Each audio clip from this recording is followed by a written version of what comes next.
when there is devotion, you see differently, you hear differently, you're more open, you put yourself aside. So that would mean that then that devotion is the complete dissolution of the ego. It's the absence of the ego. It's a space or a relationship where the ego can move out of the way. So it can be with ascended master, it can be with the living master, it can be with a statue, it can be with anything. But it's still a space or a relationship where you can completely dissolve, move out of the way, and in that, the true space that you are, the consciousness that you are, it fully blossoms, it fully reveals itself. When our figuring out and our struggle and our calculation and even our journey and our searching and what I feel is right and which path is right and how long is this going to take, when is it going to arrive, all of that is the me calculating stuff. In devotion, that is surrendered. In devotion, it is thy will be done. And if it is truly deep, the devotion, even one moment of devotion, and the divine is open. Because to be a devotee is to be absent. To be a devotee is to be out of the way. To be a devotee is to be unburdened completely. It is a sense of being unburdened. It is a sense of now there's nothing left for you to do. It is a sense of that from now on, whatever happens, it is going to be His will. It is going to be divine will. And you just have to sing and dance along lightheartedly. There's nothing left for you to do. So for me, that feels like devotion.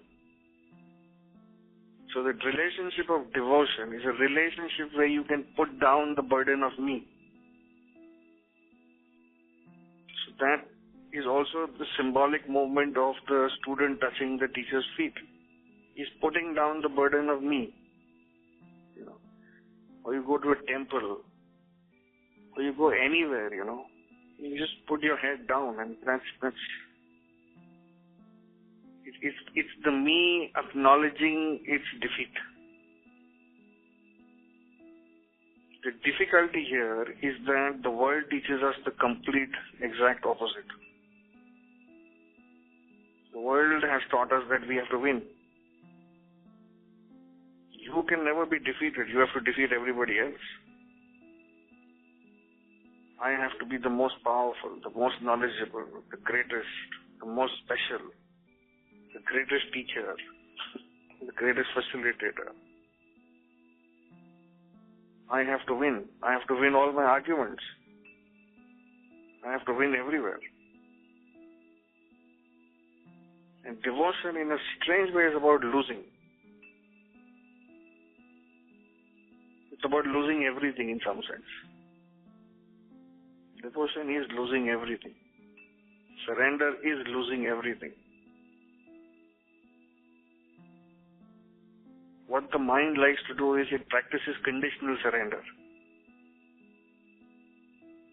It will kind of put one toe in the water.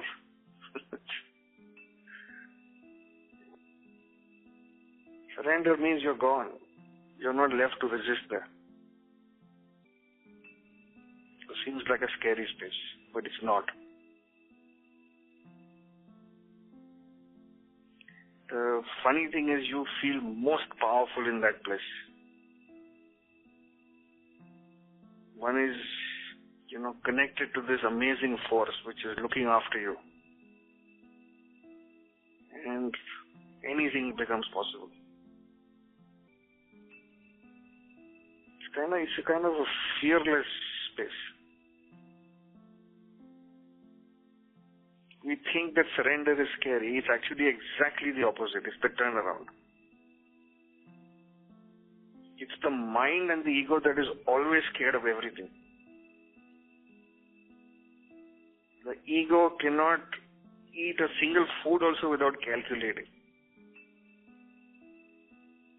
Everything is calculated. Everything is based on fear. So it's not surrender that is scary. It's the way we live that is very, very scary.